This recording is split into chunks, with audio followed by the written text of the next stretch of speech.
Yo, what's up guys? Welcome back to my YouTube channel. So for today's video guys, meron akong ituturo guys, no, na paano natin alisin guys yung subscription natin dito sa Google natin para ano guys, hindi tayo makaltasan every month.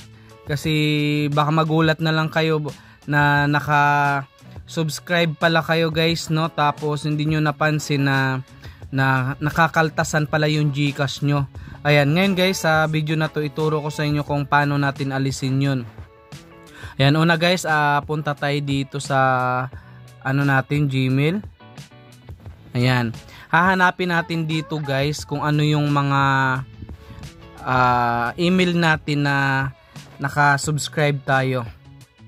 Ayan, so click lang natin tong manage your Google account. Yan, click lang natin yan. Tapos punta tayo guys dito sa ayan, payment and subscription. Ayan, check natin yan. Tapos punta tayo guys dito sa ano. Ayan, so tulad nito guys, mayroon nga manage subscription. Ito. Yan, click lang natin yan. Ayan, nakalagay guys, yung PixArts ko. Ayan, naka-subscribe ako dito. Ayan, ngayon tatanggalin natin siya kasi nga guys, di ba March 26 na ngayon. March 27 na ngayon guys. So pagdating ng April 3 guys ay automatic guys makakaltas ako dito sa GCash ko. Ayan, nakalagay renew on April 3, 2024. So automatic yan guys na makakaltas yan dun sa GCash ko. Tapos click natin tong nasa taas. Ayan.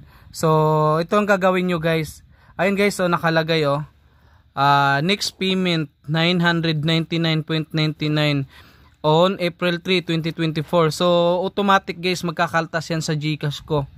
Ang gagawin ko niyan guys, ayan GCash guys yan, makakaltas yan dyan. Ngayon, i-cancel lang natin yan para hindi kayo hindi kayo kusang makakaltas dyan.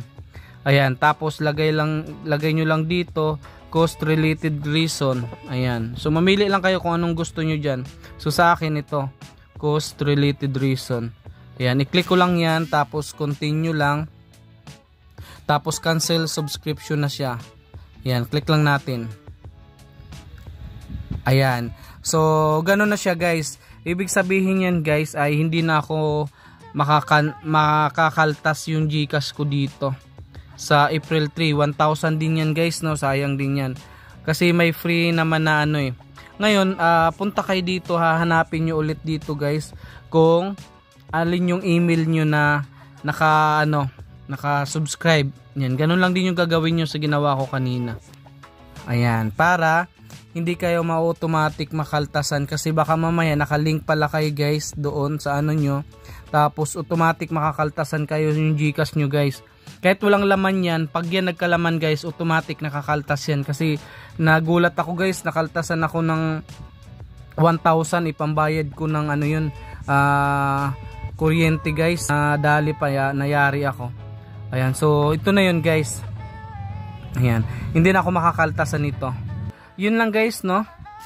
Ganun lang gagawin nyo guys, hindi kayo makaltasan. So yun lang guys, no? Kung hindi ka pa nakasubscribe, don't forget to subscribe my YouTube channel kasi mayroon din ako mga pag-giveaways, baka isa ka sa mananalo, no? Tsaka yung channel ko guys ay nagtuturo kung paano tayo kumita ng totoong pera sa online. So yun lang guys, thank you, good luck and bye bye.